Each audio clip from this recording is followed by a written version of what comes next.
Assalamu alaikum friends, welcome to lecture number 13 of SBL. Today we are going to cover competitive forces, and in competitive forces we have already covered the one part, that is Porter's 5 forces, in the earlier lecture. Okay, so what are we going to focus in this lecture are mainly two things. One is the value chain and the other one is value networks. This is a very short lecture, okay, and because part of it we have already covered in the previous lecture, that is Porter's 5 forces also comes here, but since that we have included in the previous lecture, I'm not going to repeat it in this lecture. Okay, so let's start with, before starting with the value chain, let us see where we are at the moment. So in the previous lecture, that is lecture number 12, we were in environmental analysis, that is the external analysis we were doing of the company using this. On the left hand side you can see three boxes using the three models: special, Porter's 5 forces, and Porter's diamond. So Porter's 5 forces can also be also comes under competition, to analyze competition, how competitive an organization is. But since we have covered it in the previous lecture, this lecture is going to focus on the internal analysis. Internal analysis again has three parts to it: capabilities, value chain, and SWOT. In this lecture we have touched upon value chain. SWOT and capabilities will be doing in the next lecture. Okay, and all this, whether it's pestle, whether it is Porter's 5 forces, diamond, capabilities, value chains, what all this comes in under one chapter in your Kaplan SBL textbook, that is chapter number 3. So if you see, all this are in chapter 3. Okay, but when we are doing it as a lecture, there's a separation, because some comes under external analysis, some comes under internal analysis. Okay, now let us start value chain analysis. What is a value chain? But before going on to value chain, let us understand the reason why we are studying value chain. Okay, what is the strength of any organization? The key strength, the and why an organization is successful. If it is successful, pick up any organization. It could be car manufacturer, it could be a restaurant, it could be an education sector. The key strength for any organization is their competitive advantage. Is their competitive advantage? They have some competitive advantage over their rivals. That's why they are successful. Okay, what does competitive advantage means? Competitive advantage, remember this, never forget, competitive advantage can come in two ways, because your SBL lecture from here onwards will always be in these two models. Modes of competition, you can say two competitive advantage. One, either you can be the lowest cost producer in your industry by giving your goods and services at the lower cost than the competitor. The second way that you can gain the competitive advantage is being different. You differentiate, you give them premium quality, okay, which no one else does, and charge a premium price. So you can understand, let me repeat again. Competitive advantage comes from two things. Either you could be the lowest cost producer in your industry, that means giving goods and services at the lower cost. Okay, but you are like any other competitor. It's just that your service or your good is at a lower cost compared to your competitor. Second way is you differentiate. You give them premium quality and you charge at a premium price. You give them something unique which is not offered by any other competitor. So these are the two ways any organization can have a competitive advantage. Okay, next, so the best way to assess whether an organization has achieved that competitive advantage is to examine its value chain. That's why we study value chain. We have to analyze it in detail to understand whether company has achieved its competitive advantage or not. When we are saying achieve a competitive advantage, okay, you don't achieve competitive advantage by just doing one thing. There are so many elements that you need to focus on to achieve that, whether you are the lowest cost producer or you are differentiating. Okay, and under value chain we are exactly going to do that. Value chain, it's a chain, it's not one single thing. Chain means it has many different elements. All the elements are linked with each other. All the elements together makes up a chain. Understanding? It is known as value chain. Why? Because you are adding value to each state or to each element. That's how you create competitive advantage. Okay, Porter. Porter's the same guy who has developed Porter's five forces, Porter's network, Porter's diamond, and he's the same guy. He's saying that Porter developed the value chain to help identify which activities within the firm are contributing to a competitive advantage or not. Which activity? There are so many activities an organization does, from making a product to selling it to the final customer. But at each stage, whether a firm is contributing to the competitive advantage or not, that's why we analyze the value chain in detail, all the elements one by one. Now, the approach involves breaking down the firm into 5 primary and 4 support activities. So your value chain is made up of 5 primary activities. Primary means it has to be done. Okay, you cannot skip it. In any organization, these 5 are there. And the other is known as 4 support activities, or you can say secondary activity. See, you need secondary activity. You cannot say, okay, just focus on primary and forget about support activity because they are just supporting. No, the support activity, there's support for you to achieve the primary activity. To gain the competitive advantage in primary activity, you need the support of support activity. You need the support of the support activity. Or you can say another word for support is secondary activity because they come secondary. Okay. Now, this is the diagram. This is the value chain looks like. You don't have to know the diagram. You are not supposed to draw the diagram in the exam, but you have to know what are the elements. What are under primary elements? What are under secondary elements? This you have to know. Okay. And you have to know under each element what it compromises of. That we are going to cover in the next lecture, next slide. Okay, so let us first go down, go horizontal. Primary value activity. Let us see what are the 5 primary value activity. Starting with inbound logistics. Inbound logistics is when you have the stocks, when you have the goods in your warehouse. You are delivering goods from raw materials from your supplier. That is inbound logistics. It's coming inside your organization, inbound. Then second is operation. You operate on that, turn it into finished goods. Then comes your outbound logistics. Outbound logistics, you are selling it outside. You are delivering it to the retailers, wholesalers, and all. Marketing and sales. Then comes you do promotion and you sell it to the final customer, and then the service.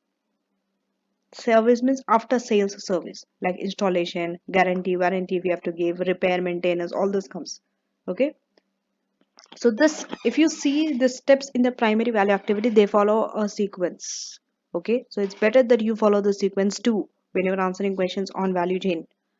Because any activity starts with inbound logistics, then it goes to operation, then it goes to outbound, down marketing, then comes service. Service is at the end. You do not do after sales service before you sell the goods to customer. Understanding? So follow this order, starting with inbound, ending with service. Coming to the above secondary activity or support activity. Okay, the 4, starting with firm infrastructure. This can go in any order. Okay, so starting with firm infrastructure, you need an infrastructure to support your operation, warehouse, marketing, sales. Without that you will not have. Then we have human resource management. Can we run an organization without human in it, without staff involved in it? To give the after sales service also you need staff. For the operation also you need staff. To market and sell that to customer you need staff. So they are support system, human resource management. Then comes technology development. Without technology, tell me an organization which is operating without technology nowadays. You will not find any. Somewhere or the other, even if they are not into IT related entirely, somewhere or the other they're using the technology. Okay, then comes procurement, purchasing uh, goods. Okay, so 4 support activity: firm infrastructure, human resource, technology development, and procurement. Okay, so remember the primary activity, remember the secondary activity. Do not get confused with each other. Do not write primary in the secondary and secondary in the primary. Or some of you might write some correctly and some of the secondary in the primary. Don't do that either. Okay. Remember, now let us see what is there in the primary activity in detail. Okay. So primary activity, the inbound logistics. Let's start with it. So as I told you, this is about you receiving, you storing, you handling the raw material inputs. Okay, basically raw material inputs only you are dealing with. For example, just in time stock system could give a cost advantage. So in this, how can you have a competitive? Always think whenever activity is given, how can you add value to it, or how can you have a competitive advantage? So in inbound logistics, how can you have? By having a just-in-time stock system, because this can give you a cost advantage. How? See, just-in-time means whenever you require a stock at the moment you demand, you place an order for it and it comes. Rather than keeping less or more, rather than keeping stocks, accumulating your stocks in the warehouse. What is the risk of accumulating stocks in the warehouse? There are two disadvantages. One is the cost, definitely. Having a warehouse, you have to handle a warehouse. You need staff to handle that warehouse. You have to give them salary to the ones who handle the warehouse. Plus, there's a risk that what if the stocks get lost due to fire or anything. Second is over under. What if you order more than required, and what if you order less than required? If you order less than required, it's very hard to identify the correct amount of stock. Sometimes demand can go up, sometimes it goes down, right? There are some peak periods. So if you cannot estimate it, which is obviously more likely that you will not be able to estimate the correct amount of stock. Okay, either it will be under, either it will be over. Very rarely you will see it's just equal to your stock is equal to your demand. Very rare. Most of the time, practical thing, any organization will have either too much or either too less. Okay, so too less if you have, you are running short of stock. Okay, soon customer is going to be unhappy, they are going to switch to the competitor and things like that. If you're having more, it is just a waste. If your demand is less, you're having more stock, what are you going to do with the remaining stock? It might get obsolete, it might get worn out, things like that. Again, it's a waste. So better to have a just in time stock. Just in time means you require, you place an order and it comes. But for just in time, you need to have a very strong relationship with the supplier, like how Toyota has. They have just in time system in their this thing because they believe in lean production. Toyota was the company who introduced lean production. Lean production means you minimize your waste just in time. You require stock, but the stock has to come in the day that you have placed the order. That is known as just in time. The time you have placed the order, it should come. Otherwise, this system you cannot imply in the organization. So if you have your supplier in the place, very strong supplier, relationship is very strong. Okay, whenever you order, they will give you, then this gives you a tremendous cost advantage. That means you can achieve competitive advantage by having just-in-time system. Okay, the explanation is little bit more, like it's a lengthier, but it's very much important. It's required to know why just-in-time can give you a cost advantage. Okay, coming to the operation. Operation is you transform the raw material to finished goods. Okay, how can you have an advantage here, cost advantage here? You use skilled craftsmen who could give you a quality advantage. If you have skilled, they will always give you quality advantage. They're always going to perform their operations in a quality way. You don't have to worry about it. But if you are hiring unskilled, they are going to give you low quality work, right? So have skilled, even though it's cost because you have to pay them more. But over the long run, if you think, it's an advantage because your quality will be enhanced. Okay, you will be having less defect, so you don't have to repeat. Okay, rather than having mistakes and then again reperforming the work, all those things, time is saved. Then comes outbound logistics. Outbound, you are giving out. It's like outgoing from the organization is going out. So you are distributing, you are delivering this finished goods that you have done after the operation to the customer, final customer. You can give it through warehouse, retailers, and then to customer or directly to the customer. Anyway, okay. So for example, outsourcing delivering could give a cost advantage. How can you achieve a cost advantage here? Rather than you having that system, you having the trucks company, vehicles and transport system, it's a cost because transports are not used on a day-to-day basis, right? Whenever you are required to deliver the goods to customer, you hire them for, you need staff for that, you have to pay them their salary, right? Again, it's a cost to maintain the transport and the staff, things like that. Rather than having it, you having the delivery system, outsource the delivery system to someone else who can then give it to the customer. This will help you to get a cost advantage. Your cost will come down because now it's not your headache. How you don't have to hire someone, you don't have to have the transport system because it's not your headache, you have outsourced it to someone else. Marketing and sales, like sponsorship of a sports celebrity would enhance the image. How can you market and sell your product? You can hire someone, a sport, saying that they can, and they can come and in the advertisement and all, you see the celebrities telling that they how they use this product, how they have benefited and all. Why do they do that?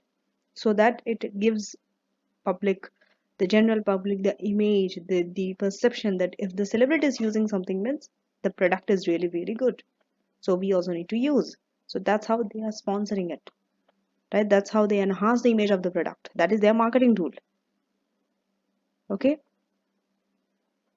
Then coming the service. So service, at this point, this is the last point. This comes after point of sale. After means you should have done the sale already. Goods should have reached, good or service should have reached the customer already. After that, only you can perform this stage. Okay. Things like installation, you might install for them, or you might train. Training might be required sometimes to use a particular goods or services, and you might repair if things are broken down, things like that. One example, a real life example from Marks and Spencer, how they have used. See, Marks and Spencer, they give a friendly approach to returns. Okay, whenever they return something, they will give a friendly approach to it. So this gives it a perceived quality advantage. This shows that they value quality over anything else. Customer should receive the best quality good or best quality service. So this is how they are going to have the competitive advantage. Okay, let us go to the secondary activity. The first is firm infrastructure. Firm infrastructure means not always the infrastructure that you think, okay, the buildings and all. No, it is how, in this case, value chain, how the firm is organized. Okay, for example, central buying could result in cost savings due to bulk discounts. Okay, you might be organized in such a way that you are doing central buying. Central buying means one person only takes the decision. Okay, rather than all the departments deciding on what to buy, what not to buy. Centralized buying. So centralized buying will result in cost savings, because when one person is buying, okay, and they are buying in bulk, they will get a discount, heavy discount. You know that bulk discount, right? So because of that, cost savings. Second, technology development. This is very simple. How firm use technology. So for example, the latest computer control machinery gives greater flexibility to tailor products to individual customer specification. If you want to bring more flexibility, if you want to customize a product for an individual customer, technology development is required. It's very easy to customize something if technology is there. You need the help of technology to customize a product for a customer specification rather than doing it manually. Third, human resource development. We all know how people contribute to competitive advantage. You employ the expert buyers, okay, so that they could enable a supermarket to purchase better wines than competitors. When an organization you hire, you make sure that you hire someone who are expert in buying from supermarket. This is just an example, okay, for example, so that they can buy better than their competitors. This will help you over the long run in terms of both quality and the cost. And finally, procurement. Procurement means, another word is, you are purchasing. But remember, again, purchasing is not just purchasing material. Okay. For example, you can buy a building out of town. Okay. When you're buying a building out of town, this can give you a cost advantage over high street competitors. Why? When you're buying a building out of town, the cost is less. The rent of that space is less compared to the high street space, high street buildings. So because the rent will be less, you can charge now less to your customer than your high street competitor. So cost advantage. Okay. Now all organizations. Okay. So now let us summarize what we have covered in the value chain, both in the primary and the secondary. All organizations in a particular industry will have a similar value chain, whatever the industry it is. You can be in the fashion industry, you can be in the education industry, you can be in the finance industry. Everyone follows the similar value chain. Okay, and it includes activities like this. It starts with this: obtaining raw materials. Okay, every organization, let's take Starbucks, you have to obtain raw materials, you have to obtain your beans, right? Then you design the product, You need to do something with the raw material. You cannot just sell it to the customer like that. So you design the product. Third, you build manufacturing facility has to be there. Some facility has to be there through which you can sell. Then develop cooperative agreements. Okay, you're developing cooperative agreements. You need an agreement to sell something. Just having the best raw material, best product in your organization will not help if you are not having an agreement with your customer. So develop cooperative agreements, and then you provide customer service. You provide customer service. Now, let's apply this value chain in a scenario to understand it better. So, to gain a competitive advantage, as I told you before in this lecture, there are two ways how you can gain a competitive advantage. You must remember this always. Number one is perform functions at a lower cost. Whatever the value creation function that you have seen, whether it is technology development, whether it is marketing and sales, whether it is procurement, do it at a lower cost than your rival. Number one is that. Second way is you differentiate and you charge higher prices. You perform in a way that is different, and also you can charge a premium price for it. Example is Apple. Apple is a differentiator. Apple is not working on lower cost. Okay. Now let's go through this illustration so that we can, as you can see, it's illustration 5 because I told you this, all this comes in one lecture, one chapter. Your external analysis, which I covered in the previous lecture, was, and that's why this illustration 5. That means the other 4 illustration will be in your previous lecture, that is lecture number 12. So linking the value chain to a competitive advantage. Now there are two nature of competitive strategy we have seen. Number one is low cost, low selling price. The other one is high end differentiator, high cost, high selling price. So in this, we'll see how the value chain, the 5 primary and the 4 support activity will be different in these two things scenario. Okay, so primary activities starting with inbound logistics. Inbound logistics in low cost will be standardized component, isn't it? You'll be getting raw materials which are standardized, not so different from each other. And also customization is very little or no customization. It's not different from customer to customer. Everyone will be having that same thing because you have to drive down the cost. If you're having customization, you cannot drive down the cost. If you cannot drive down the cost, there's no point of selling at a low price. You have to sell at a high price to gain a profit. So low cost, low selling price, no customization or little customization, and components are standardized. This is their feature. If it is in the high end differentiator, if you're differentiating, premium materials will be premium. Okay, coming to the operation. Operation in low cost is bulk production. We know when you're producing it in a bulk for the mass market. Second, focus on efficiency. Your focus is on efficiency because if you're efficient, automatically cost will come down. If you're not efficient, there will be so much of rework, so much of correction that needs to be made. More correction you have to be made is again it will increase the cost, no? To correct that and all, correct the mistakes. So focus on efficiency from the very beginning. And the third is high levels of standardization. As I told you, standardization. Everything is made in a similar way. Nothing is unique. All the products that you make, let's say pen, all pens are same. Standardization. Okay, they are produced in bulk. Coming to the high-end differentiator, operational flexible production. See, productions are not in bulk; they are very flexible because you have to make it in customized, no? So it has to be made in such a way that it's very flexible. If you want to change from here to here, it should be able to done. Second, see the difference. Okay.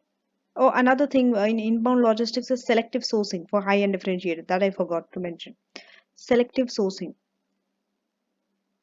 When you are getting something, you select because you are working on the high cost. Okay, high cost does not mean whatever high cost you will just get it. No, you have to be very selective what you are getting. Okay, because you have to be unique also at the same time. So operation. Coming to operation, high-end differentiator. Low cost focus on efficiency. They focus on, just see the difference. It's next to each other only. Bulk production versus flexible production. Focus on efficiency versus focus on quality. Okay, because high-end differentiator main is they work on quality, not cost. So focus on quality. Then facilitation of customization. Here it is standardized. Here, on the other hand, high-end are customization. They focus on customization. Coming to the third, outbound logistics. Okay, see, outbound logistics for low cost is few outlets used. Okay, outlets that you're using are very few. And also bulk delivery and careful management of delivery loads. You have to be very careful when you're delivering loads, because if you outsource it to reduce your cost, you have to be very careful. And also you're doing a bulk delivering. When you're delivering, you're not delivering one or two items. Bulk. It will be in boxes and all, right? And minimal packaging. Packaging, you don't care so much about it. Minimal, because your thing is to reduce the cost and sell it at a low price. But in the high-end differentiator, they use premium distributor and retailer, and they are very flexible. Possibly free delivery they do, because most of the thing that they have to get it, they get it through their one, they are charging for the product premium. Second, they are using premium distributor and retailer. So delivery, they are giving it for free. They are very flexible in that.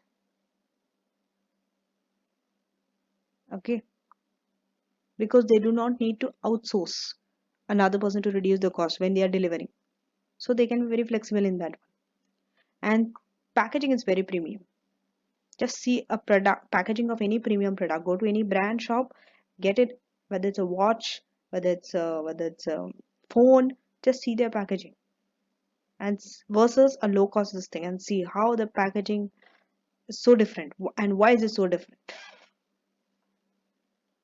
Marketing and sales. Minimal level of marketing is done for low cost. Second, sale focuses on quantity. They want to sell more and more items. That's it. And third is standardized. Okay, coming to the high end differentiator, high level of promotion. They do so much of promotion, right? Because they have to touch the high end customer, and high end customers are less in population compared to the middle class or the lower middle class. Okay, the lower income middle class and this one. Because usually what happens is high end differentiator, whom do they target? Just understand the market segment. They target the high end customer, and high end customers, you need high levels of promotion to promote them, to reach to them, to convince them. You need high level of promotion. Second, lots of market research needs to be done. Why? Because this is not a push strategy, this is a pull strategy. You're triggering customer to buy from you. If you want to trigger your customer, you are not selling them. You're not saying, okay, buy my product because I know. You are telling instead, come. You have to come and you have to get it from us, because this is what we have to offer. To do that, you have to do lots of market research, because you need to know what your customer exactly wants. You are a unique market. You need to know what customers are not satisfied and how your product can satisfy that need. So for that, you need to do lots of market research. Okay. Third is they are not standardized. Okay, they are very personalized, and high level of customer management is also required. That means you need more talented staff here, more expert staff here to deal with the customer. Okay, it's one to one, you can say. Then coming to the service. Okay, service, very little service. They do not worry so much about guarantee, warranty, repair, and because if you do that, after sales service is high, that means your cost will go up. But their strategy is low cost. But high end differentiator, yes, they are very extensive.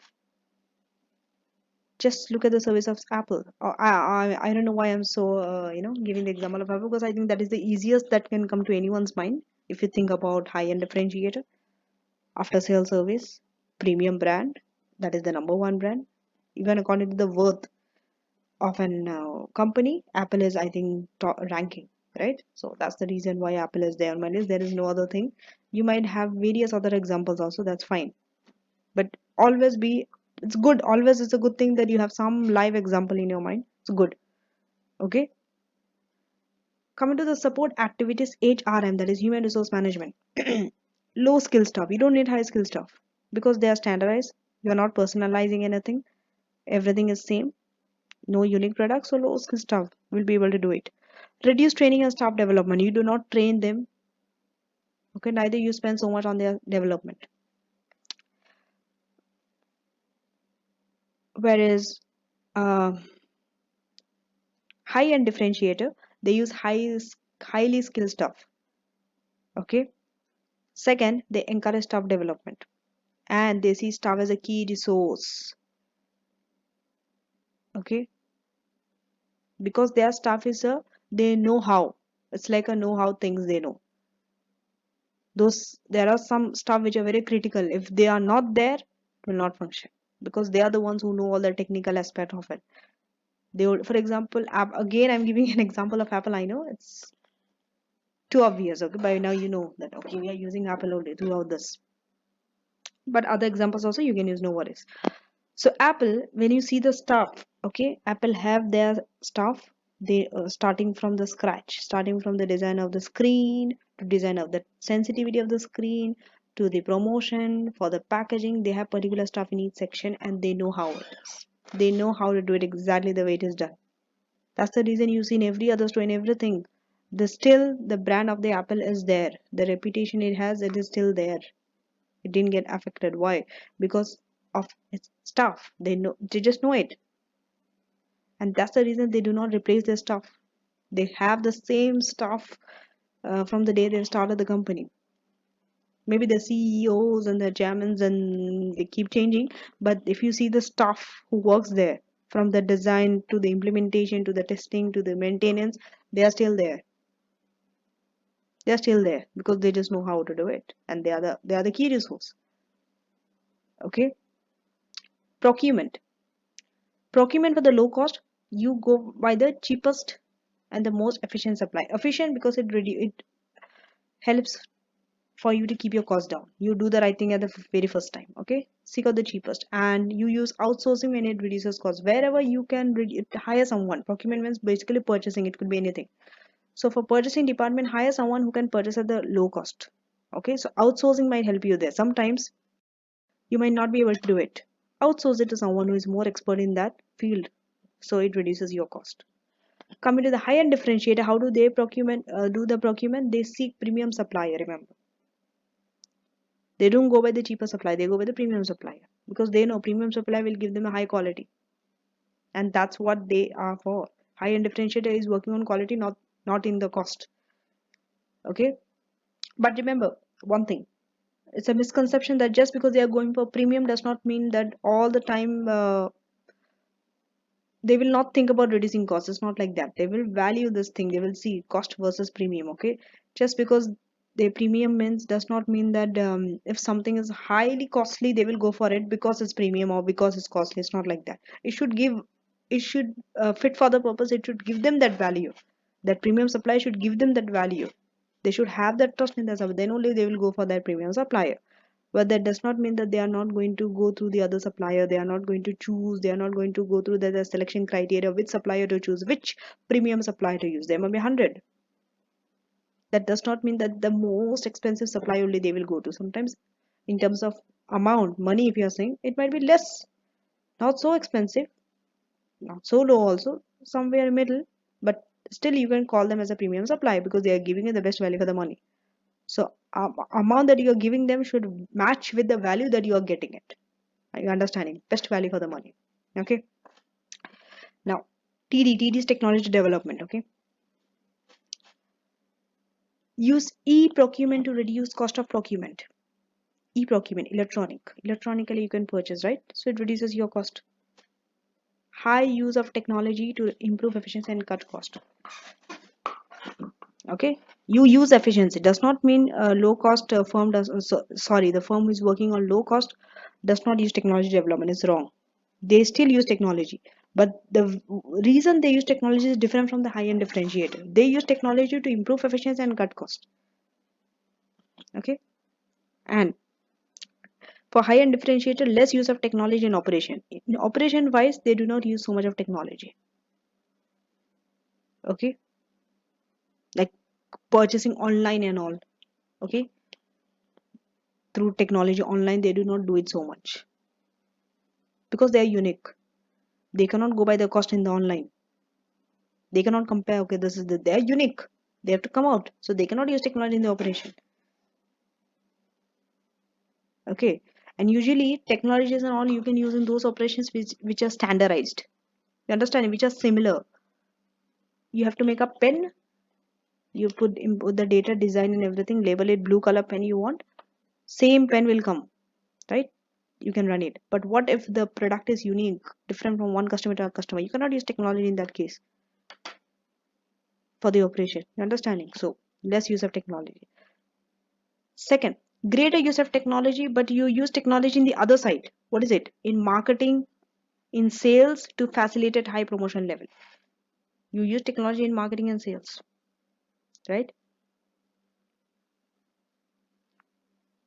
And high research and development. That's, I think it's known, right? It's a known fact. And regular process redesign. You keep on redesigning your process. High and differentiated. Okay. Infrastructure. Functional structure. Functional means they have functions. Okay. It is set. This is how they have to function. Okay, many centralized services. Services are centralized. Why? Because centralized will reduce cost. Having one firm who decides everything, one person, one department, one authority, reduces cost. And a more global approach. They want to go by what suits for them overall. Like they copy the same approach worldwide also. What works in their home country, they will take it everywhere and try to work it in the same way. Global approach. And producing the cheapest locations when they have to expand in the external market, they go by the cheapest location. That's how they decide. Whereas high-end differentiator, their structure is very flexible. Okay, they do not have a traditional route. It's very flexible. Small span of authority. Span of authority is very small. They do not have many centralized services. Okay, it's not that they have that high level of hierarchy. This person has to report to them. It's not like they're reporting things or not. Everyone knows what they want. They have to do it, and they go by it. So the person to whom they have to report, this is very small. Span is very small. Not so many people under one person's control. Okay. Tall structure. The structure is very tall because there are so many levels. One might be in IT, one might be in research and development, one might be in the function finance, and they do not produce in the cheapest location. They have national independence. Okay, they do not, if they want, okay, they can depend on their own market, and if they have to go abroad and expand internationally, they do not have to copy the same thing. They can have national independence. In each country, they can be different. What suits the culture, they can accordingly adjust themselves, their structure, their process, things like that, because they're unique, they're customized. Okay, so in the exam, how are you going to use Porter's value chain? Remember, in an exam situation, you can use this Porter's value chain to decide how individual activities might be changed. How are you going to change the individual activity? What are those individual activities? The 5 primary and the 4 secondary activity. How you can change them to do two things, either to reduce the cost or to improve the value of the organization's offering. Okay, how you can improve value or how you can reduce cost in each activity. So 5 plus 4, 9 activity. Okay, now before I go to the value network, value chain analysis is over. Before I go to the value network, let us do one question, test your understanding 8. This will give you a feel of a real life exam scenario. Why? Because it has professional marks attached to it, professional skills which we are going to do. Okay, and it's a pretty lengthy scenario that we need to go through, but I will teach you how to write an answer in a simplified way in SBL. Okay, this is just an introduction to it, small, not the actual exam has a very lengthy case study and all. This is just a, what do I say, 1/4 of it, maybe not even 1/4, even less than that, what you are just going to discover now in test your understanding 8. So let us do test your understanding 8. Test your understanding 8. Okay, so this is this case study is regarding restaurant. Okay, where they okay, let me not read one by one, let me tell you the what is the case study about. You can read it on your own, and let's see what's the requirement. Obviously we know it is regarding your value chain, where you have to analyze your 5 primary activities and your 4 secondary activities, right? How you can use them to create competitive advantage in a restaurant. But before that, let me give a brief about the scenario. Okay, so this is about a restaurant, okay, that Nicole has inherited from his uncle. Okay, and this restaurant has been underperforming. So now what Nicole wants to do is he wants to begin a new restaurant, okay, with a new name in a new premises, But his strategy is differentiation strategy. The way he wants to compare is differentiation strategy, means by charging premium prices. So differentiation strategy, and they want to charge premium prices. Okay, and for this, what have he done? He has already done some market research, and through that he came to know that there's a demand for some Mediterranean cuisine. Okay, and in this there is very little competition, little local competition is there, because other local restaurants, they are offering wide range of cuisines. Okay, Mediterranean cuisine, yes, competition is there, but it is very little local competition is there, not so much, not so intense. Okay, for this cuisine, but for other cuisines, yes, there is a competition, because other local restaurants, they are offering a wide range of cuisines.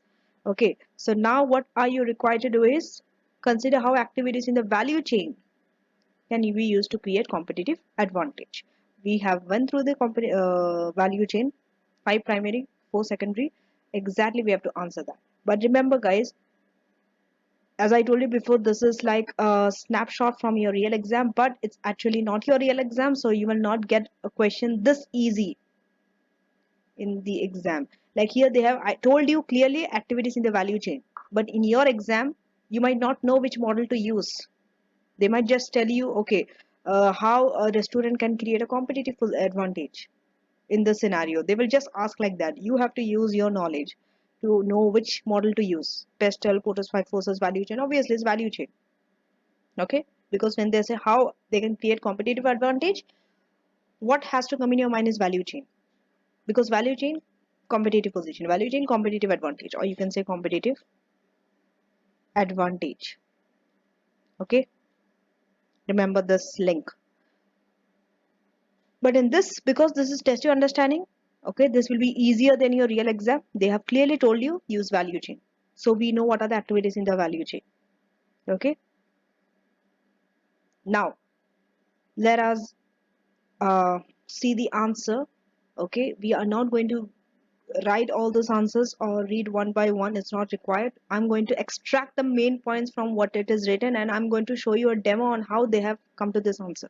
Okay, so in your exam you will know how to start an answer, what to write in the middle part, and how to end an answer.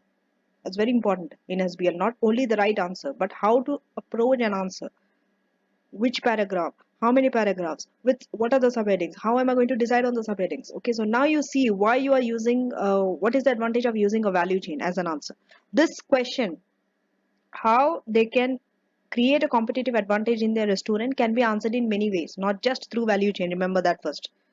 Okay, you can answer this in many different ways, but because you know value chain, because you know there are five primary and four, things become easier for you. You know, okay, let's put primary, inbound, outbound, marketing, after sales service. You know what are the things, you know already the subheadings are out there for you, so you know what to put under each subheading. It becomes easier, it gives a structure to your answer. That's the whole point of why we need the help of model in SBL answer, not just value chain. This is just a value chain, but there are others where you have to use like pestle, porter's five forces, so it gives you that structure. That's the reason why we are using a model. Understanding? But your answer could be quite different from this. It's okay. Okay. Please understand. Number one, before you even jump to the activity, understand what is the strategy. Very important is you have to understand the strategy. And by the way, before that, here they have told you are going to get marks for your professional skill. In SBL, there are 5 professional skills which we are going to cover later. Not at this stage, is not so important for you. Okay. So out of the five, one professional skills is analysis skill. Analysis means you analyze in depth. You connect the information given to in the case study with the strategy. Okay. Analysis means basically you are it's like a deep insight. Okay, that means you know what is your strategy and you're linking it to the activities of the value chain. Okay, so number one, understand what is the competitive advantage. Is it through cost, low cost, or is it through differentiation? Clearly they have mentioned it's a differentiation strategy. So it's a differentiation strategy. Understand this point. Okay, I'm just giving you the points, highlights. You can write this in your own way. You don't have to write exactly copy paste. Don't even try to memorize answers, it will not help you. Okay, we all know what is differentiation strategy. You create a premium experience. You charge them the premium prices. You choose the premium location. You charge the premium suppliers, right? That's what all it is about. Coming to the primary so you start with the primary, okay? Don't start with the secondary activity. Follow a logical order. We always start with the primary activity. So primary activity should be a subheading. Now under primary activity, how are you going to know how many points you have to write? You know that there are 5 elements, so write it in 5 different paragraphs, divided in paragraphs. So 5 paragraphs. You see, now it gives you it is giving in a structure how many paragraphs you have to write. And when you see each paragraph, I'm going to take you through only the primary activity. Just see, one thing is very common. They always start with the name of the activity. The paragraph starts with the name of the activity. That means they automatically they jump into the element rather than describing, okay, inbound logistic is this, operation is this, marketing is this. It's not required. You don't have to explain what inbound logistic consists of. You don't have to explain what operation consists of. It's understood. You are just applying the information given to you in the scenario with this activity. That's it. So you first word, okay, so here you see, okay, I will highlight it. I think it's better. Inbound logistics. First paragraph starts with inbound logistic. Let us go to the second one. It starts with operation. That is the second element. If you go to the third paragraph, always see that there is a space. When you're writing it in different paragraph, there should be a space. You see this white space? There should be a space in between each paragraph. Always leave a space because you're typing, it becomes easier now. Okay. Uh, yes. Then we have outbound logistics. Then we have marketing and sales. Okay. Then we have the service, after sales service. So you see 5 different paragraphs and it starts with this one.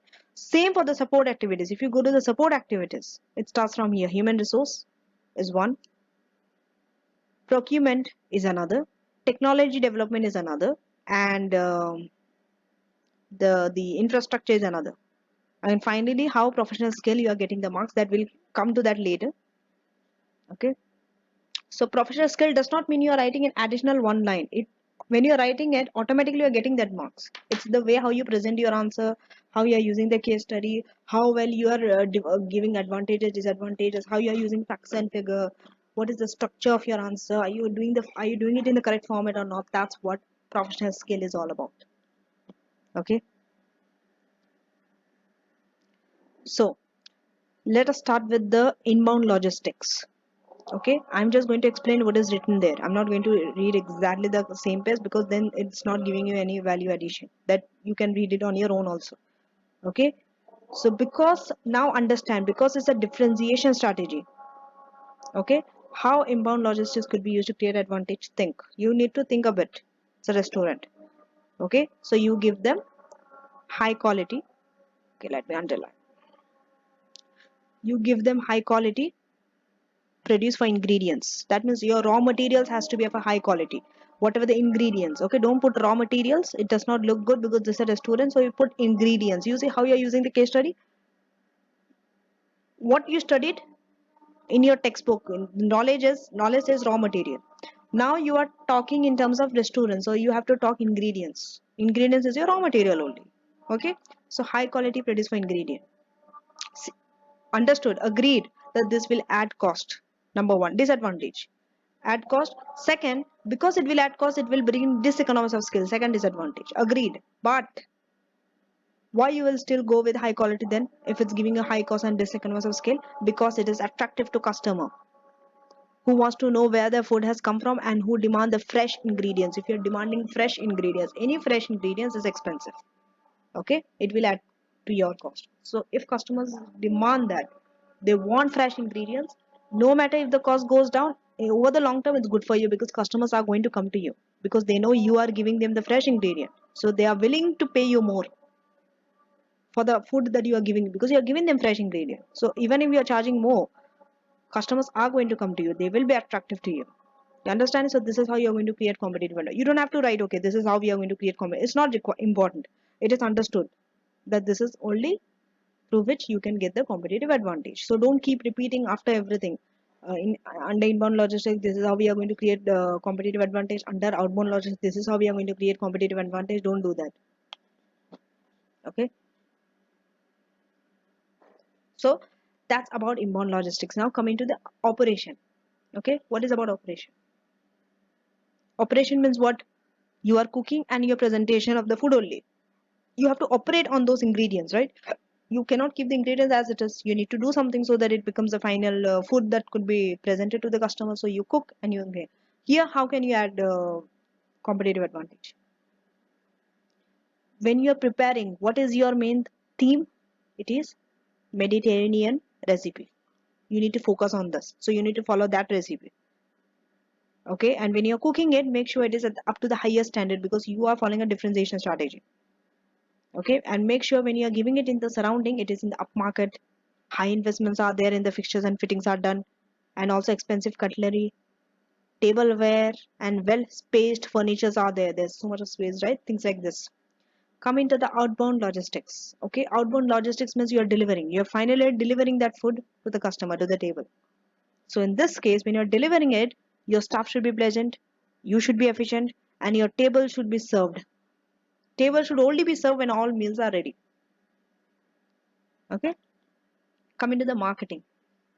This is a restaurant. Always don't write marketing what you have studied in a textbook. Okay, that you promote, you do this marketing. Here we're talking about in terms of restaurants, so link it with the restaurant. This is how you're getting the analysis skill also. Professional skill you're talking about, right? This is how you're getting it because you're linking marketing to the restaurant scenario. Talking about staff, talking about the table, talking about the menu, talking about the things like that, right? So marketing, when you're marketing, how do? You are a differentiation strategy. So your location has to be a premium location or a low cost location. Premium location. Premium location. This is how you're getting the analysis skills also. Analysis skills, sorry, that professional analysis skills, you get it along your technical skills. Remember that. They are not separated. The moment you're answering, you're getting the technical marks, you're getting the professional skill also together. So it goes together, hand in hand. Okay, don't treat it in isolation. So premium location. Even your surrounding should be of high good quality. So you are promoting that you are making high quality cooking, presentation of the meal. Okay. Another thing, you can seek out positive review from the local press. Since you are in the marketing and sales, you need this to promote. You have to seek out positive review from local press. Okay. Keep the menu simple because you are working on Mediterranean. Okay. And restaurant should consider. See, you can consider options also like la carte and fixed price option. Okay, fixed price option will bring customer. Maybe for a lunch or something, it will repeat your business. These things one needs to. It's easy. You just need to know how a restaurant functions, right? Just go to any restaurant and see how it functions. So it gives you an option. You want to go there, right? To answer these things, you need to think yourself as a customer. How would you react if things looks like this? Then you can answer these things better. Some things you need to imagine. Some things you need to use the help of the case study. Not everything is there in this scenario. It's very small. Okay. And also when you're marketing, when you're selling, how can you sell to the customer? Maybe you can have an opportunity to book the tables in advance, right? See, whenever you want to have an opportunity where you can book tables in advance, won't you like that place more? Won't you like to go there and take your family and recommend it to your friends? Same thing. So they should have the opportunity. So either by phone or either by the internet, they should be able to book. Coming to the service, the last one. How after sale service? You cannot say go and repair. You cannot say go and maintain it. You cannot say give them warranty. All this you have studied in the textbook, but when you answer the same thing here, you are not. You are first number one. You are not getting a technical marks because this is about a restaurant. Number two, your professional skill also you're not getting it because you're not doing any analysis there. What is the analysis supposed to be on the restaurant? So talk in terms of restaurant. So after sales service, how can you give it in restaurant? Maybe you can use a sommelier. Okay, sommelier is the one who is an expert in wine purchase, by the way. Okay, who knows things about wine, and also you can use them who could recommend wines to match particular dishes. Okay, maybe with a particular dish, if you want to recommend some wine, you can use a sommelier. Sommelier is a person who is expert in this field of recommending wine, buying wine. They know different types of wine and all, right? Maybe you can Google and check. And also waiters. See, waiters.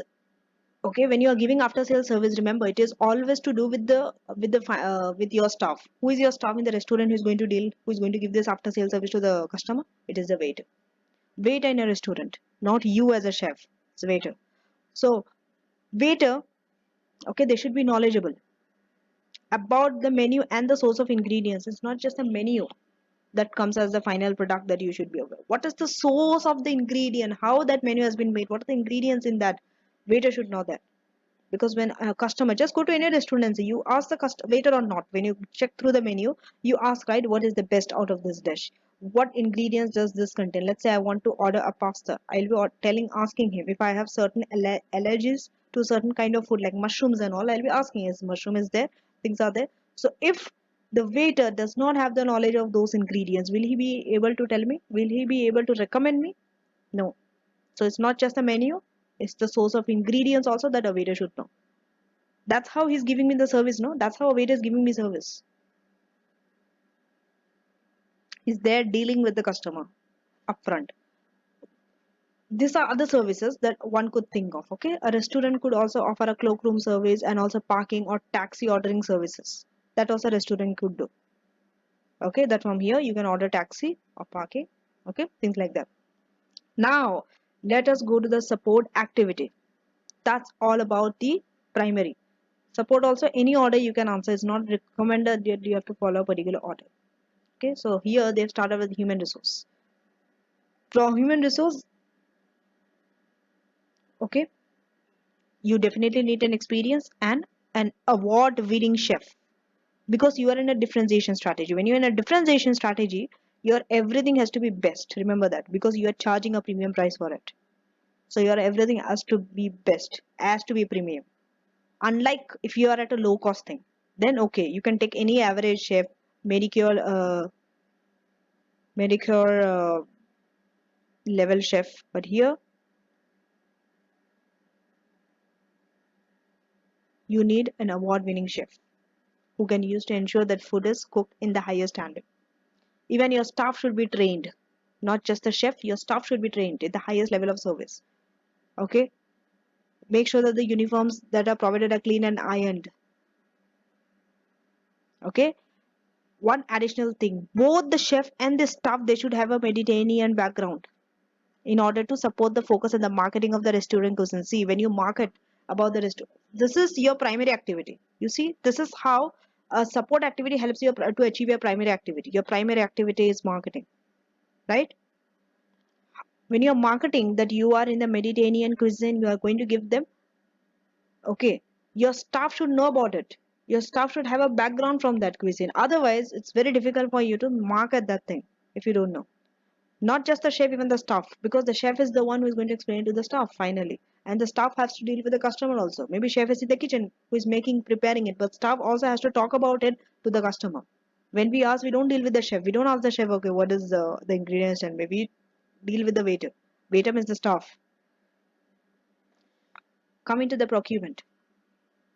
Procurement means when you purchase. Okay, so here also you need a uh, dedicated responsibility who could be created for vetting suppliers, which supply to take from.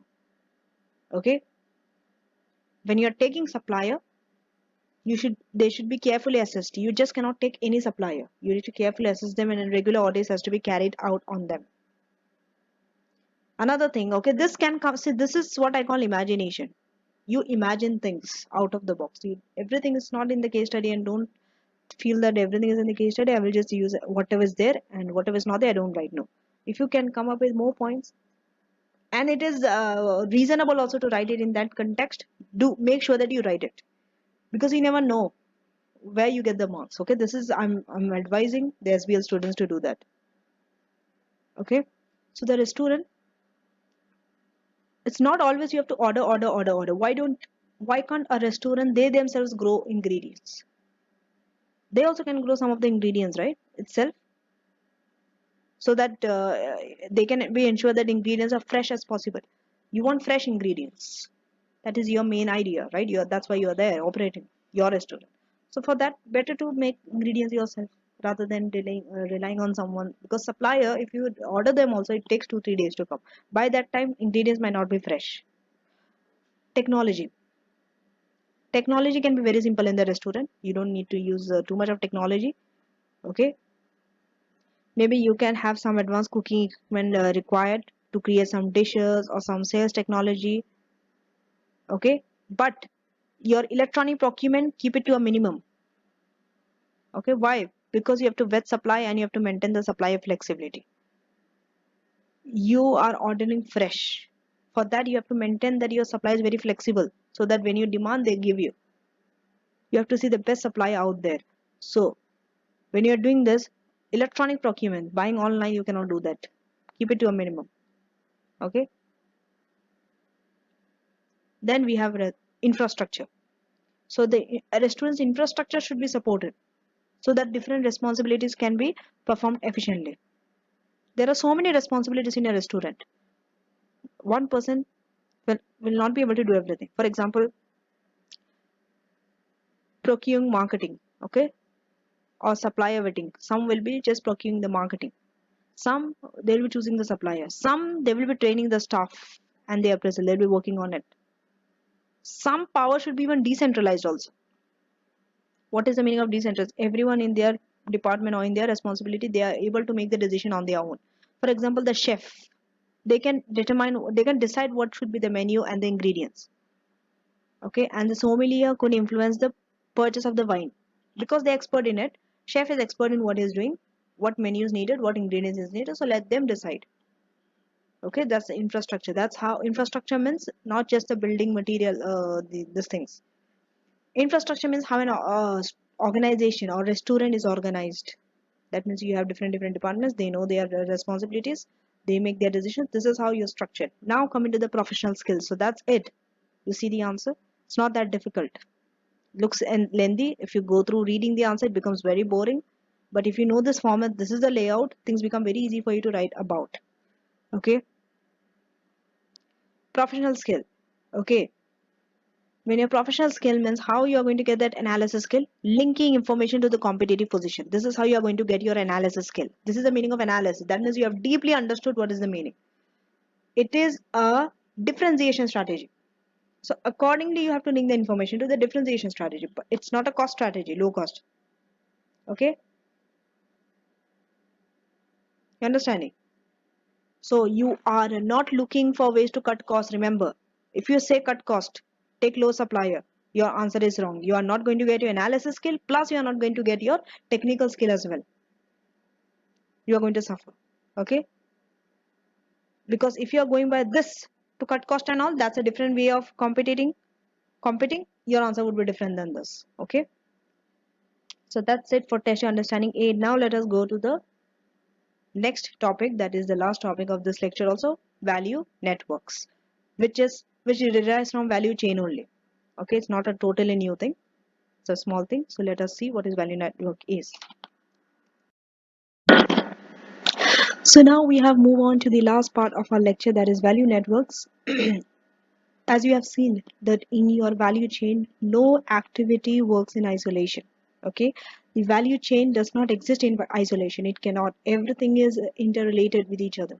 There's a link between inbound and outbound logistics. There is link between inbound and market. Everything is linked with each other. It's like a cycle. Okay, if one thing does not work, it will affect the other areas, other activity. Okay, so for example, okay, inbound and outbound are of its suppliers are related. Now that's why you need to understand the value system and how the organization's value chain fits into it will therefore aid the strategic planning process. Okay, see, the inbound logistics of the firm and the outbound logistics of the suppliers, they are linked. They have a direct link with each other. That means it's not only your value system, you also need to understand your supplier's value system as well. Okay, it's like a network. That's why it's known as value network. Now let us see this diagram so that you can understand value network better. No need to memorize this diagram. You don't have to draw the diagram, but for the understanding purpose, we have given this. So starting with the supplier's value chain.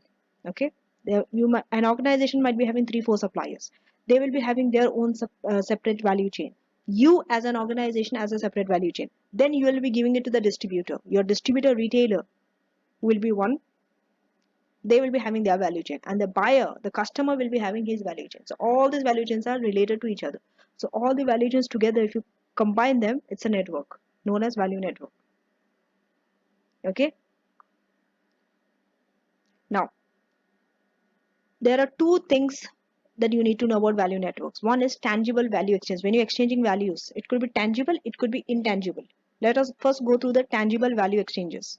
Tangible means exchange of goods, exchange of service or revenue. Okay, like when you are involved in a contract, okay, you'll be getting some return receipt of orders, request for proposal, confirmation of payment. These things are tangible value exchange, where you are tangibly exchanging the value. Other one is intangible knowledge exchange, where it's intangible. Knowledge is intangible. You cannot touch knowledge. Okay, you exchange knowledge, giving strategic information, planning knowledge, process knowledge, technical know-how, collaborative design, policy development. Okay, this are intangible knowledge exchanges. Let's illustrate this to understand it better. I'm sure by now still it's a confusing concept. What is value network? No worries. Let's take Amazon for an example. That is the biggest example. Okay, what is what is so special about Amazon? What have they done so differently that it is so much we are talking about its value network? Amazon did not only change the business model of selling books. Earlier, where the business books were used to be sold, we had stores, bookshops, libraries. Now, Amazon changed the business model entirely. How? By forming an entire new value network of suppliers and buyers. Not only for Amazon, it is valuable, but also he introduced new value network of suppliers and buyers because he needs suppliers, he needs buyers for it as well. But he have entirely changed it. It's a now new value network that redefined the value chain for acquiring books and music. Now you can acquire books and music online. He has redefined it. That means the value chain itself has changed completely. He replaced Amazon, replaced the retail bookstore with a website and the over-the-counter delivery process. How are you going to deliver it? With the FedEx and UPS delivery. They are the one. They are the supplier. So now value network will be different. That delivered customer convenience and an entirely different and a lower cost business model. It's good for the customer also because cost has reduced, cost declined because no need to have a physical store to sell books. Customer can get it online from FedEx and UPS. Cost has reduced. So it is not only value has not only been added for Amazon. If you see the chain throughout from supply to the customer, see how the supply is getting benefited. FedEx and UPS came into the picture. Earlier it was not there because now you need them for the online delivery and all. So FedEx has come into the picture, UPS has come into the picture. Their value is being created. Okay. Amazon, obviously, because Amazon is the one who's getting the profit and all. Then came the customer. For customer also the cost is low. So it has not only affected Amazon, benefited Amazon, it has affected the entire chain. Amazon, the supply and the customer. Okay. Now, let us summarize everything that we have covered in this lecture. So we have started with the value chain. Value chain, you need to know that it is an internal analysis of the organization. External analysis we had done in the previous lecture, lecture 12, where we studied Pestle, Porter's five forces and Porter's diamond. Porter's five forces also comes here because the topic is competitiveness, right? To assess your competitiveness of an organization, you need that you need the previous lectures Porter's five forces. Okay, with along with that value chain and value network. Okay, then best way to assess whether an organization has achieved a competitive advantage is through its value chain. You will know that a company or organization has achieved its competitive advantage by seeing its value chain. How? What do you mean by that? We are talking about the five primary and the four support activities. What are the five primary activities? Inbound logistics, operation, outbound logistics, marketing, sales, service. Let me give a brief about each. Inbound logistics, you store raw materials, ingredients. Operations, you do something to it and turn it into finished goods so that you can sell it to the customer. Outbound logistics, you actually deliver it. And marketing and sales, you do promotion and you sell to the customer. And services, after sales service. Normally it comes after the sale has been occurred, like giving guarantees and repair, maintenance and all. For for the primary activity to function, you need the help of secondary activity, or you can say them support activity because they are supporting. Okay, firm infrastructure. There's how the organization is structured, organized. Technology development. Any activity needs organization needs technology. Human also you need human support and procurement. The one who purchases. Okay. Now, then we studied value networks, value chain of all the supplier. Sorry, all the stakeholders, supplier to customer to the organization is related to each other. They have a relation among each other. It's a dynamic, complex relationship. but they do have. It's known as value network. We have seen the example of Amazon, how they have created a value network throughout their chain. So that's it for today's lecture. Thanks for watching and see you in the next lecture. We have two more lectures under strategy before we go to the risk. Okay. So see you there. In the next lecture, we'll be covering SWOT analysis, the remaining two sections of internal, the resources, core competencies, and SWOT analysis. So see you then and take care.